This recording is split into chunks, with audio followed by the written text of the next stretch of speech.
We are back. It's been Episode 7. a little hiatus. Yeah, it took us a while. It hasn't been that long of a hiatus, but when been doing them, like we have every week, when we take about a week and a half or 2 weeks off due to a multitude of things, feels like a long time. But we're back in the booth, episode 7 of Collegiate Esports Experience, and Tanner and I are fortunate enough to have another great guest on the podcast. Who admittedly we've kind of just connected with and met not long before this podcast itself. So we're very excited to learn from Lucas Hayworth of Oklahoma Christian University and hear about his story about how he started and worked with his program and got to the point where he's at now, as well as just talk collegiate esports like we always do. Tanner, how we feeling? Great. I look a little grungy today. I've been working on a side project. So normally I'm a little bit more dressed up, but, still wearing Rockford University. We'll get into that, maybe what you're doing here in a little bit sure. at some point. But without further ado, Lucas, we'll turn it to you and give you a little bit of time to give a brief run through of all the credentials you have and the experiences you've had within the scene. All right. Thanks for having me, y'all. I'm definitely not wearing my university gear, but I got some swag on. It's a great sweater, though. That's a nice sweater. We like it. Thank you. I'm Lucas Hayworth. I'm the director at Oklahoma Christian University Sports, or OC Sports, as you might see us around. Just to give you a base rundown, again, I started this program as a student back in December 2019. Had attrition through COVID, but made it through. Got my master's as a GA, building this program from a research and development side. And then since May of 2021, going full-time, really deep into this, we've competed at the varsity level. We've won 6 national championship titles here at a competitive level because we're house under athletics. We focus on the competition side first. And we won NACE and NECC nationals for Valorant last spring in 2022. We also won AVGL, Click Gaming, and 2 other Halo leagues, NACL and something else in fall of 2022. So those were our 6 natties. We had top placements in Collegiate Call of Duty and NACE Call of Duty, and a couple of other titles for various rosters as well. I currently have a program size of 87 with over 65 on scholarship. I give out over $1 million of scholarship every year in this program. And we're the largest revenue generating body on this campus as we speak. So it's been a very unique, it's been a very unique ride going from me and 3 Rocket League kids in a closet to now a stadium. You can't see it's in front of me, but I have 20 PCs set up in here. And I actually have a couple of my teams practicing and scrimming right now. And so excited to be a part of the podcast and kind of get to tell my experience a bit more. To kind of cap this off, I'm involved at a leadership level with a couple of initiatives. I'm on the eligibility board for NACE, and I'm on the advisory council for NECC, and I'm also helping start a new project that's currently just in the works. So it's some cool stuff. I can talk about that here in a minute. It's super foundational. I've not really done much yet, but it'll be fun. But yeah, cool. That's me. This is our second NACE. I wouldn't say higher up, but NACE executive, like leadership. Kind of leadership. Yeah. Were you at the conference this summer? Okay, so did we meet at all? I don't know. It looks familiar. You've probably seen me. I was gonna say, because we were all there for like 3 days. We definitely saw each other. It must have. I'm wondering how many of those sessions we were in, probably feet from each other, and didn't know it. I was. For the past 3 years before that convention, well, before the spring, actually, we've not been a part of NACE. And for the first 2 years, especially while I was a student and building this up, I was very anti-NACE because they were very claw heavy on creating ownership and creating licensing exclusivity with different titles. And I did not want collegiate esports to go down that route. And so I was a very big NACE, anti-advocate, so to speak. But since new leadership has come in and since a lot of people have turned around, it's been more membership driven. I now see very high value in NACE in the long term. And especially when I can step in within a year of joining NACE and be a part of leadership and have my voice be out there now, it kind of confirms what I see the changes taking hold of. And NECC, quite frankly, is doing something very similar, which is, again, why I'm trying to be a part of leadership now in various different ways. I feel like I have a very unique expertise and historical understanding of the space. Mm-hmm. I'm not one of a kind by any means in that sense, but I bring a breadth of experience and a growth mindset to these meetings. And so that's why I'm just trying to help where I can. I try to be an open door to anybody and everybody. Especially you two, especially now I connected with y'all. If you ever need anything at all, I zero mux policy somehow. I currently have less than 10 notifications on Discord. Wow. I have 4 sitting in my inbox right now, as it looks like, but we're a much smaller program. Yeah. Well, I love that. So obviously, first and foremost, thank you for that. It's very much appreciated, and I think it speaks to what we've talked about prior on this podcast and just within the space is how collaborative and welcoming this industry is. Has to be. It does. It really does. Yep. And I think we felt that as well with NACE. We've been in NACE, or we've used NACE competitions since I was here in some way, shape, or form. But when we went this summer, we definitely did feel like it was very member driven, which is obviously a great feeling when you're going to invest time and money into something. And that just kind of made me think back when I was starting the program in 2019, how there was such a pretty intense, I don't remember the specifics of it, but there were a lot of intense conversations going on about who gets access to what title, how the titles can be streamed, who's allowed to run competitions, where prize money is allowed to be allocated, all those things. Because, and to me, in that year from 2019 to 2020, that was perhaps one of the biggest conversations in the scene, was who governs this, who gets to say, who does what, who can't do what, and all of these things, because it was so new. Obviously, there were a couple of years before that esports was picking up, but 2019, 2020 was where I think, at least from my experience, saw a lot of schools jumping into the collegiate scene. And more of a unification of the scene as well. Yeah, absolutely. And so I kind of forgot all about that, and then you were mentioning that, and that certainly brought me back to that. I remember PTSD. We've talked about this a few times, but coming up into this space in 2019, looking back at it, I don't know if I would have, as a student at the time, kind of expected like where esports is now at a collegiate level, and then how many programs have like just jumped on that bandwagon and done so well, and some maybe not so well, but exactly. And thank goodness they did. Thank goodness they have, because my entire selling point when we were trying to do this, I said, listen, without a doubt, this is coming to colleges everywhere, right? Like we're gonna do this. Make no mistake, there are people at all of these schools with the talent and passion to make this a thing. So I was like, guys, we got to do this, right? So it would have been really silly if we get to 2023 and we're still kind of where we were in 2019, and that's obviously not the case. Yeah. So, Lucas, I want to hear a little bit more about your startup story. Yep. As you mentioned, saying that you were playing in a the closet. Yeah. I can imagine. I mean, Clay and I went through a similar process. Now, obviously, we're not as big as Oklahoma Christian, but can you tell us maybe a little bit about that?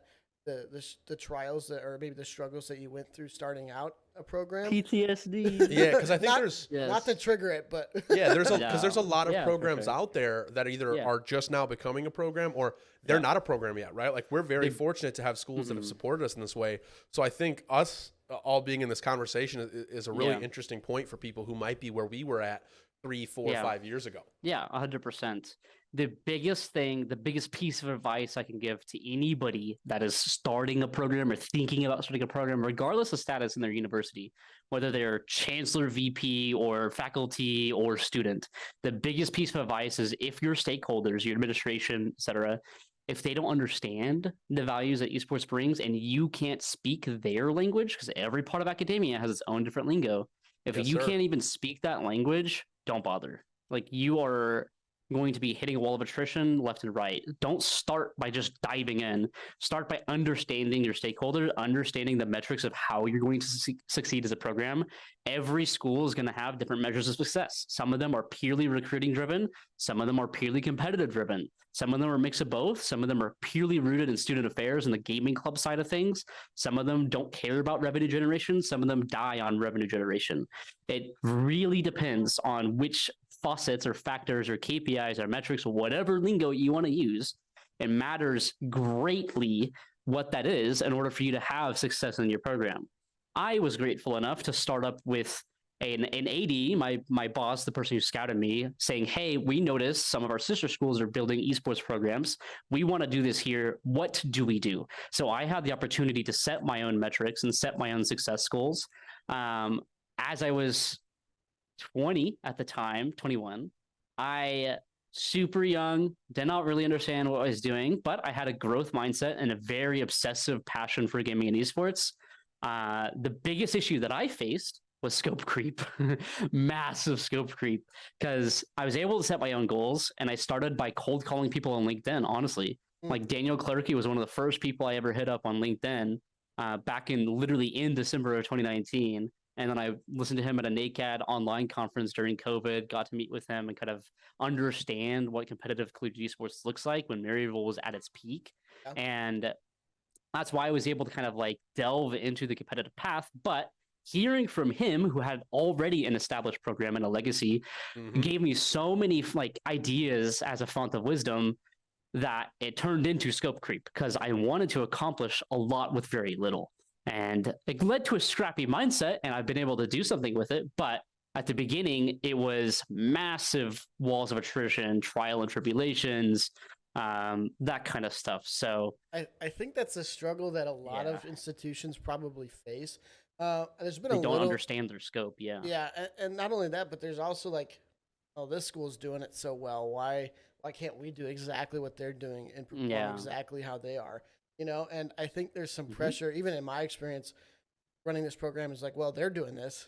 Why aren't you doing that? It's just not. I mean, not every program can operate the same way. And you know what I'm trying to say? Like, and I'm gonna be honest. This conversation just made me like. I'm gonna go off on a tangent here, but incredibly grateful for like this podcast because I was thinking the other day about. I was like, you know. After what point do we start having conversations that repeat themselves in this scene, right? So like, I'm just thinking way ahead, right? But if we're like episode 400, right, and we start hearing from different people, when do we start hearing like saturated information? And I don't know if we'll get to that point because what Lucas just shared there is something that I've never really thought of to frame as important. And it certainly is, is this idea of what are the KPIs? What are the metrics? What are the goals? Because kind of building off of what you just said, where every institution is different, right? We can benchmark ourselves and look at, say, you know, I mean, in our case, right, back when I was researching, Maryville was like one of the big, mainly like League of Legends, they were huge on the collegiate LCS scene, or collegiate, whatever it was called. Yeah, CLOL. And so it's easy to look at that and be like, well, we want to do that. But really, there are alternate metrics and KPIs that could be beneficial for you to communicate and have conversations around with your stakeholders at the university. But if you don't know those, or at least understand that there are differences there, you're really still at square one. Yeah. And I that seems like such a basic thing that probably a lot of us, including myself at the time, you know, and rightfully so, because it was so far back, but hadn't really considered.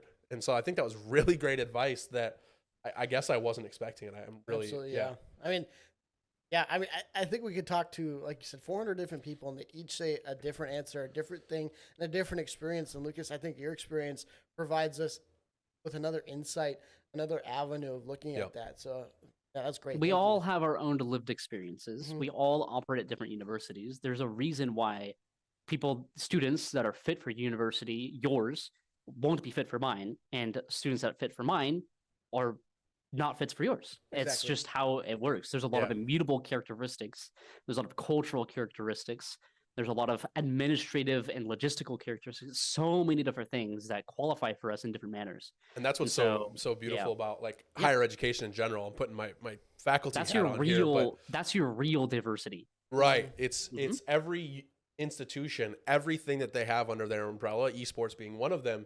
They have different places for what that serves for your career, for your passion, for that. And I think that that's so important to consider, whether you're starting a program or, you know, you find yourself in your guys' role where you're running that program and, you know, do I run that program according to what my institution wants, or according to what I want or what my students want, or do I run it according to what I see on social media or on other platforms and things like that? So there is one tweet from Sheldon, that I love and have bookmarked forever. And there are some collegiate esports directors that do their jobs, and then there are those that post on Twitter. I like this. I kind of feel a little attacked because Twitter is my main spot, but like there's no sense of where that's all I do. Right. But just that Twitter is like, if something's going on, I tweet about it. Well, there's a difference between making your program visible That's true. and Exactly. and your only goal making your program Yeah. visible. If that makes any Exactly. sense, right? Like Exactly. I'm the same way. Like I'm on Twitter. Don't get me wrong. I love Twitter. I hop on there. I'll share stuff. Yeah. But you'll see something from me at most once a day, right? Like I'll get on and I'll respond to Lucas, say Lucas posts something great. And I'm like, that's some great insight. Let me give my feedback. And then that's kind of it, right? Back to my work, back to what I can do to better my students in my program. And there are some people that, and this isn't even just collegiate esports, right? This is just, people are just so concerned with their perception on social media. Yeah, and you know, and esports has its own bubble on Twitter, especially as well, because of how esports works, especially at the semi-pro, the AM, the bubble, and the pro level, wherein you basically run and build your career off of your connections. And Twitter's a great place to showcase your connections, to make connections, to comment and build those bridges as well. And so it's a almost necessary evil, in my opinion. Perfect way to put and it. there have been so many like startups and stuff of like, oh, we're gonna be the esports Twitter and come use my referral code and I'm gonna sell you crypto, and it's like so stupid, but it's Twitter's that's just the place to be. I had somebody There's reach just- out to me a while ago about this program and other stuff. I won't go into too much of the specifics, but they reached out to me and they were like, "God, do you want to be on this platform?" And I was like, I'll look into it, right?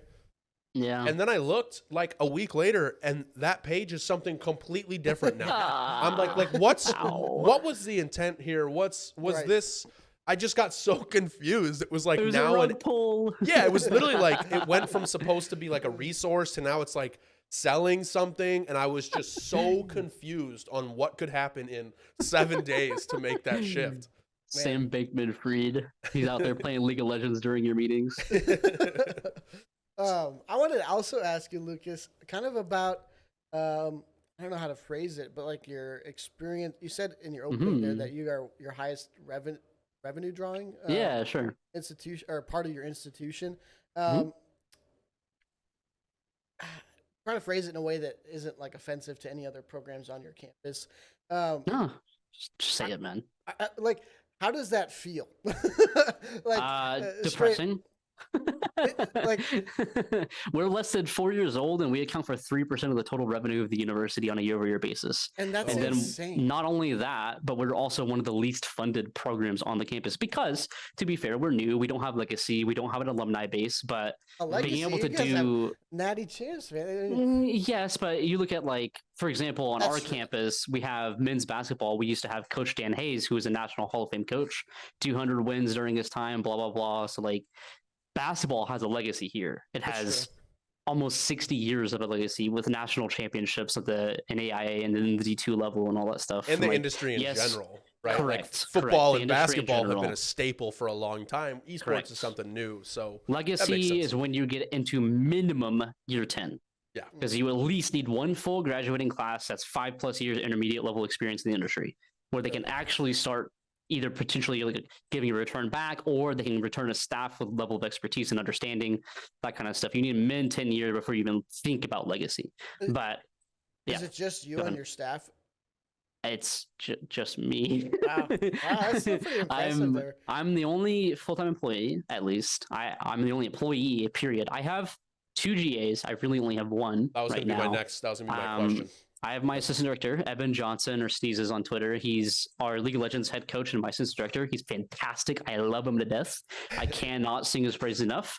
And I just recently got preliminary approval to hire 2 more, and these would be permanent. Like after one grads, I can refill it. So very, very, very good on that. And like we have pathways to grow. Like I have a 5 and a 10-year plan for expansion and blah blah blah. Like I can go down the list, but yeah, to get back on topic where we were beginning, talking about like goals and metrics and how you can measure success, finding comparisons that your institution traditionally already draws is the best way to think about creating your own goals and your own success metrics. So at Rockford, you mentioned your D3. You guys are going to be comparing yourselves from a D3 level to local D3 institutions. You might have a large commuter base. You might have some local CCs that you're competing with for student population and engagement retention. Wherein we're D2, we operating at D2 level. And we, instead of like comparing ourselves to CCs, we're looking at pipelines from CCs. So it's like knowing where your traditional like kind of metrics are for recruiting and retention is really, really important for most schools. If you're a D1 school and you're just funded out the wazoo and you're looking for competitive success, then you compare yourselves to D1 conferences and you compare yourselves nationally rather than locally. So understanding the stakeholders' expectations are also great if you're focused on setting your own goals like I was. If you're given that freedom, not everyone's given that freedom, but when you are, you still need to put your own boundaries and constraints. You can't just go buck wild, you know? Yeah. Yeah. I love that answer. I love it. I just wanted to touch on that, but yeah. No, that's great. No, it's a great answer. I'm curious on your graduate assistants, and this is this is me making that bridge between what I do on a day-to-day basis and then esports, my love for esports. Your graduate assistants, what all do they do in their capacity? Because I've always bugged Tanner and talked to him about like, man, I think we could get a student in here to do this and this and this, and obviously there's a lot of work that goes into that, I'm sure. So this is just me kind of thinking on the fly, but I'm curious on what they do on a day-to-day basis, and if in any way they find themselves doing work that correlates to their potential career. Good question. The latter part, yes and no. Sure. On the work roles and responsibility stuff, the two positions that I'm onboarding are in the very, very early preliminary stages. One title I have figured out, the other one I don't. The one I have figured out is a director of broadcasting and marketing. So broadcasting, production, marketing, social media management, full creative arts, basically. And that's going to be really self-starter and driven and very autonomous with a ton of agency on what they do. And so they're going to set a lot of their own metrics and stuff, whereas I help with like the advising and we build that role together collaboratively. My one G I have right now, my assistant director, that spot, not just him, but just that spot in general, is a competitive general manager. So they help oversee day-to-day. They help make sure that like conflict resolution is being handled. They make sure that like relationship building, team bonding, that kind of stuff. They help facilitate scheduling.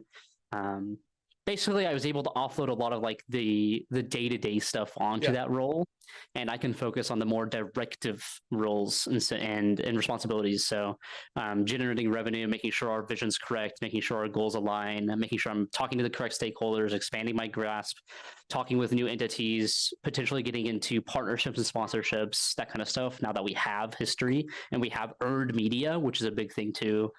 The other GA, tentatively, I'm thinking more of like a recruiting and retention GA, wherein I can offload a lot of the base level recruiting off to them and like the sourcing.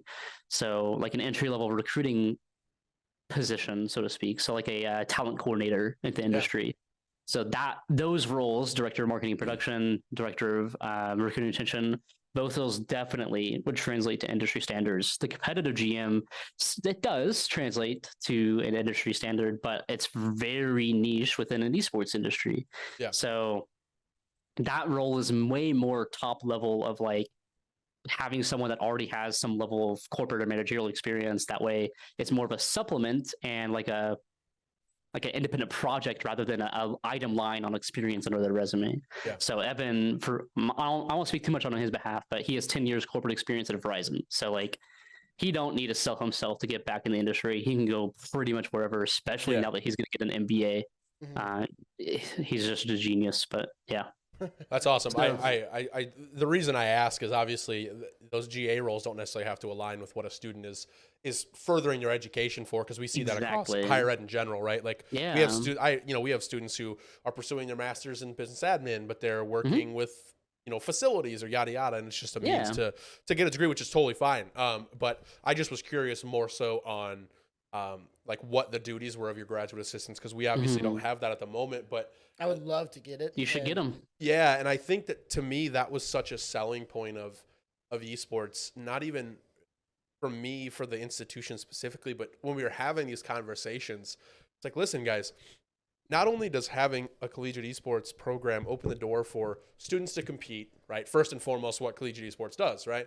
But it opens the door to have students also do things like broadcasting, marketing, event management. I mean, I teach leadership and human resource development, conflict management, all that stuff And you just spoke to that in one of those roles, right? One of those roles is to work through team dynamics and make sure that there's, good agency with the teams, communication, culture, all that fun stuff. So to me, it just is such an interesting opportunity to bring in students of a variety of expertise. Yes. And it's just really interesting. So, and coming from a perspective where, I've been a student, an athlete, and then now I'm an assistant coordinator for a while now, full-on director for the program, having those kind of things and transitioning in every aspect of sports leadership here at Rockford. I'm a little envious of the ability to have GAs because we're still in the process of proving my position. Right. And not that I don't think the university necessarily has got a magnifying glass on me, and they're like, Sure. Hey, we're watching every move you make, but they still want to say on that though, you should think of your role being under that scope and being under that microscopic level, because you want to track your own data. You want to be able to sell yourself. You want to be able to answer questions when those conversations arrive. You need to set yourself up to succeed when the opportunity comes to the occasion. Absolutely. And I've been put on the spotlight quite frequently. The president is very supportive That's a W. The esports program here. And she, every staff meeting, she looks at me and says, Tanner, what's new? And that's a W. And people are always looking. If things aren't, like we had a bye week this past week with our Overwatch program, and I was getting texts on Tuesday night. I was like, they're like, hey, where's the stream? And it's nice to know that there's people on campus who are looking.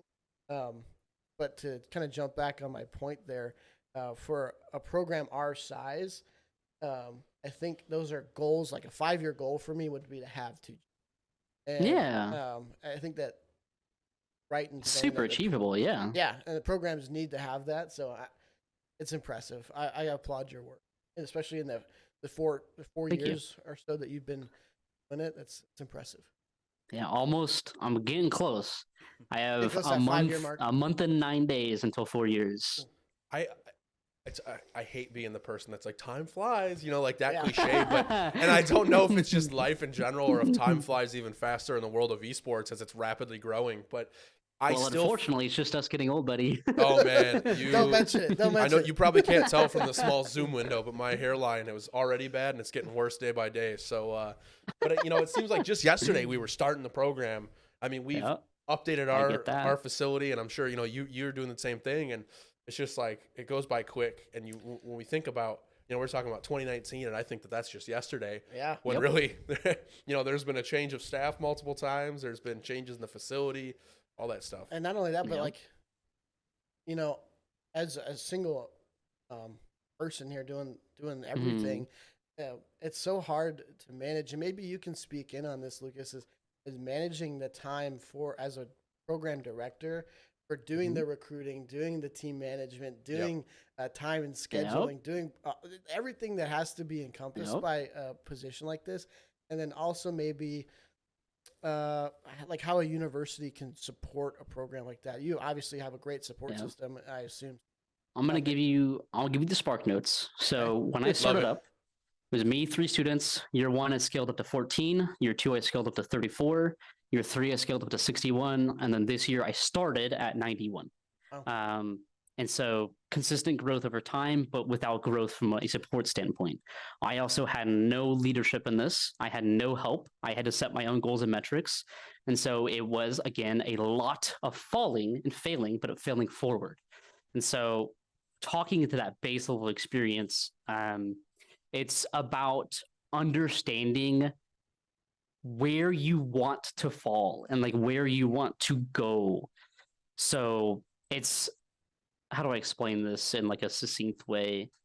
You want to, hold on. Okay. Repeat what you just asked real quick. Okay. So I just want to real quick. Kind of hear your insight on, maybe you can help me clarify. How you balance all these different... Time balancing. Okay, so time balancing. So back to time management. Yeah. So load management. When I was a GA, I was working between 60 to 90 hours a week, just understanding where to go, how many hats I needed to wear, what my scope was, that kind of stuff. So very, very much overworking myself without the mentorship or support because I had to find where to fall. That's where I was going with this. Perfect. There we go. After I stepped into the full-time position and I had the data and the metrics of my GA R&D side, then I was able to really not necessarily fully scale this down, but start load management. Recently, I've been able to work a solid like 30 to 40 hours a week. And honestly, the recruiting side, the competitive side, that kind of stuff, now that I've quote unquote solved it, I'm not going to lie, man, I only spend maybe 8 to 15 hours a week doing that. It's become very manageable because I've become so hyper efficient in it. And even this spring, I'm still bringing in minimum 7 students net positive. And I already have over 30 potentials for the fall lined up. So like, that's just me. I haven't posted a single recruiting message in almost 5 months. Pretty impressive.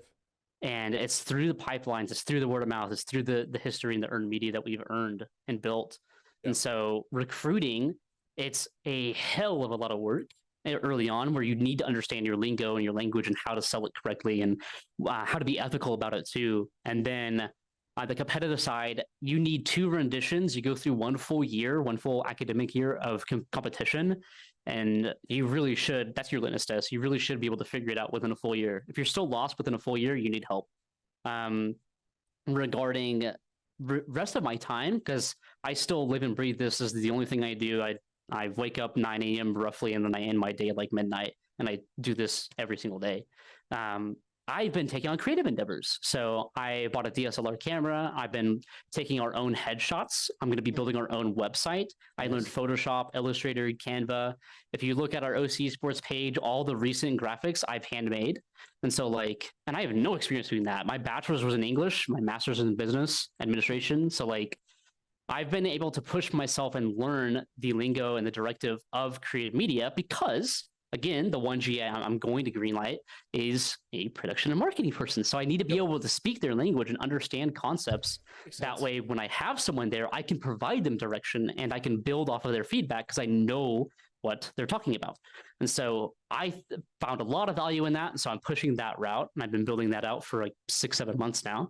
But I'm keeping myself busy and continuing to grow myself in various ways so that it's not just boring. Because to be frank, this whole position can really feel solved once you get to a certain level and you don't have the resources to expand. See that? This is not for better or worse. This is just for worse. Last calendar year, in 22-23, I had 71 students. This year, I started with 91, and my budget decreased by about 15%.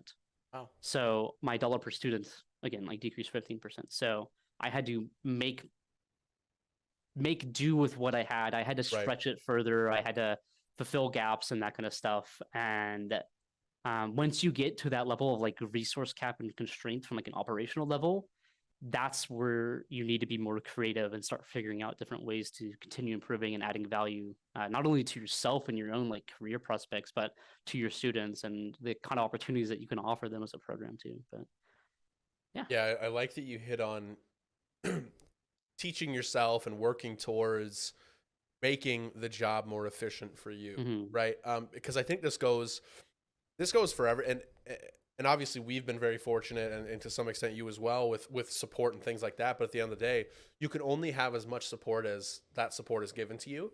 Yeah. And you can't get any more than what's available. Until you start earning it. And that's where the earned media comes into play, partnerships, sponsorships, fundraising, et cetera. And until that point, right, it's kind of this question, and it's on you of, what can I make more efficient for us, right? How can I streamline certain things? What can I do in-house that, I would otherwise look for support?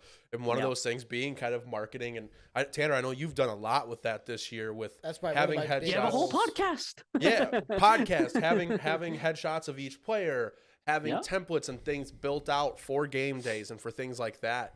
That's one of those things that would be my suggestion for Oh yeah. programs that are trying to grow, right? I mean, There's so many resources out there. You talked about multiple of them. Photoshop and Illustrator, obviously, a bit more, you kind of work towards teaching yourself, but once you understand the basics, you can do some great stuff in those programs. and even Canva now is getting to the point. I use Canva like it's in my back pocket. Like Canva is a lifesaver. I have a degree in graphic design from my undergrad, and I wish Canva was around for those late night homework assignments, man. I'm telling you.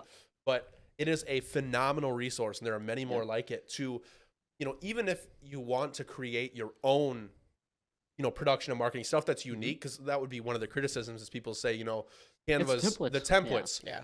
Don't get me wrong. If you don't want to use them, that's terrific. But you can look to those for inspiration and That's what I use consistently. Yeah, you don't have to use it, but you can look and see, okay, how is a podcast laid out? How is a stream laid out? How is a post-game graphic laid out?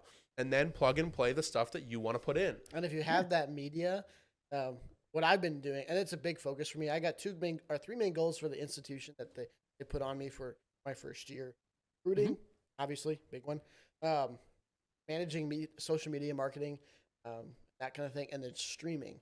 And I think at every aspect, we have progressed so much, but it all stems from that media, just pushing out a ton of media, whether player lineups, that stream graphics, game day graphics, all that kind of stuff. Yeah. Because then I could take that as well, and then I built a sponsorship portfolio.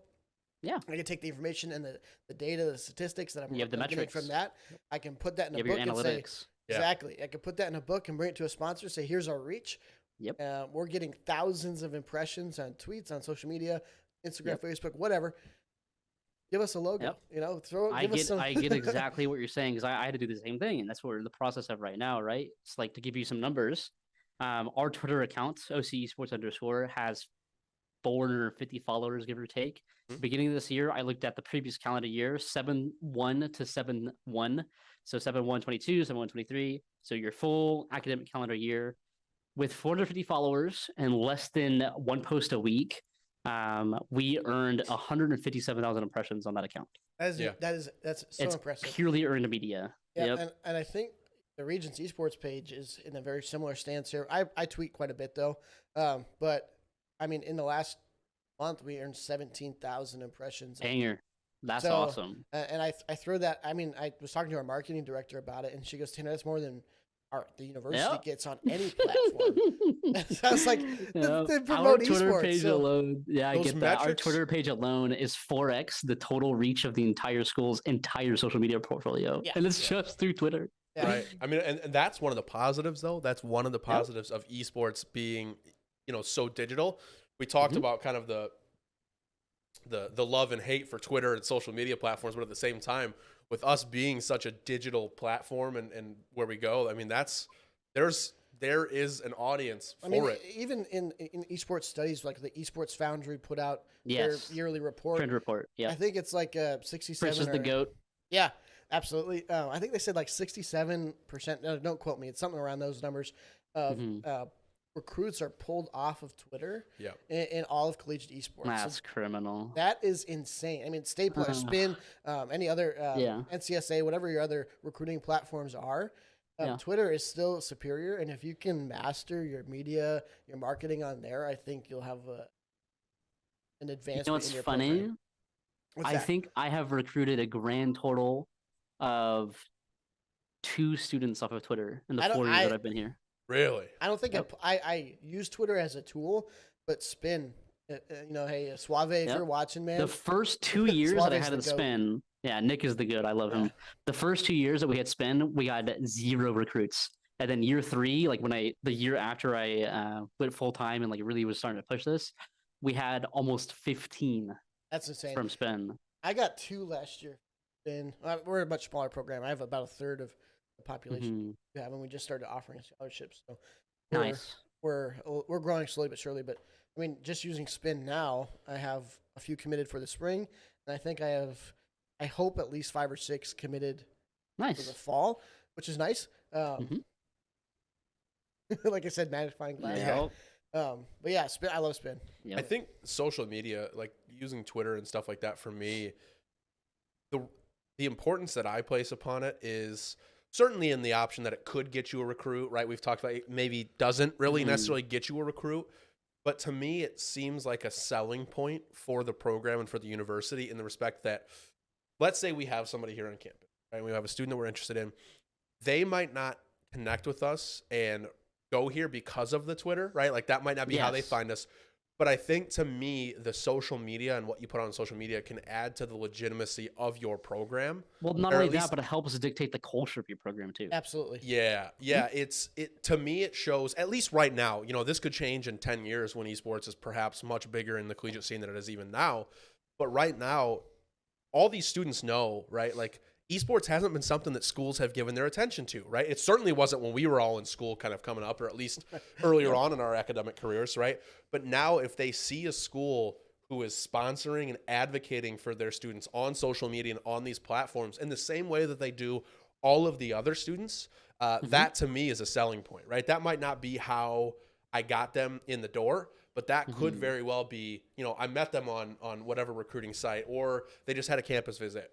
But really, that turning point could very well be how we, portray ourselves on social media. Yeah. So my link tree with all of our social media accounts is, and one of the first messages I send to recruit, like, hey, give us a look, give me your first impression thoughts. And then when we have a conversation about ending here, let's talk about it. What do you see in a program? What do you see in your social media? Do you want to be highlighted? Do you want to be promoted? And if so, we have the facility and the opportunity. Banger. Yeah. Well, I want to be cognizant of your time, Lucas, and we usually keep these episodes to about 30 to 45 minutes. And so tell us one thing that you love about the collegiate esports scene. Just one thing before we go here, one thing that really just gets you up every day to kind of keep going and working hard in this scene. Do you want the sappy answer, or do you want like the meme answer, or do you want like the true answer? I kind of want to hear the meme. I want to know what the meme answer is, but I would love the sappy answer because despite what I put out, I'm a sappy person. I love it. Yeah. The meme answer is what keeps me entertained is other directors and peers on our space on Twitter. So funny. man. Clarky never change, buddy. Never change. And then the sappy answer, which it's definitely true, is I very much struggled when I was in school. I failed 6 of my classes my first year. I was debating on going to the military. I did not know what the heck to do. And thankfully, through some mentorship from Dr. Shank on this campus, he brought me into the fold and helped me answer 2 main questions that I drive myself every single day. What do I love to do, and what am I good at doing? And I worked to find it for 4 years, practically. I worked to find an intersection where I could do something that I'm good at doing and that I love to do, where I don't feel like I work a day in my life. And working in this job helps me fulfill both those 2 purposes. I absolutely love to and drive and strive to help people grow as people. That is one of my core principles of living. And then I feel, at least, and now that I've had some earned media, I feel like I'm good at doing this exact role in a more administrative task using the culture and ethics of gaming and esports. And so it's been a massive blessing to have been given this opportunity and to help get students to grow as people on a literal daily basis. So I couldn't ask for more. I love that. I love that answer. I would have, if I would have found out later on what the sappy answer was and you didn't tell me, I would have been sad. I love that answer. I think to a certain extent, that's absolutely what kind of gets me up as well. And I tweet about it all the time. I like hearing students laugh out there. Like I'm hearing them have fun. I like hearing them when I'm in the booth casting a game, getting hype, yelling out. I also like seeing them as bad as it sounds, I see them lose because they can learn from that. Yeah, and come back. So, I love it. Well, I think that probably about wraps it up for episode 7. Lucas, thank you so much for joining us. I know we had a couple scheduling issues, but we were finally able to get you on, and I'm so thankful that we did because I think some of the talking points that you brought up and advice that you shared is certainly ones that we haven't heard and that we needed to hear and that other people in the space could certainly benefit from. Yeah, I'm taking mental notes, man. I'll be watching this one back over a couple times. Tanner, Clay, thank you so much. I said this at the beginning, but I'm going to repeat it now that it's here. you two, especially, you have my thanks for this, and you now have my contact info. Absolutely. I'm open door policy. You ever need me any point, just hit me up. And to anyone listening, if you feel like I can provide any level of clarity or wisdom on anything at all, my email is lucas.hayworth@oc.edu. My Discord tag is Maestro. You can find me on Twitter. OC Sports _ is there. Look in the bio, you'll find me. And I am very appreciative of this. I'm really glad that you guys are starting a podcast like this. There more of these need to exist. Yeah. Antor has his own whole spiel, and this is awesome. So thank you again for the invite. Thanks for the conversation. It's been super helpful for me to kind of visualize and think some of these things through myself. So appreciate it.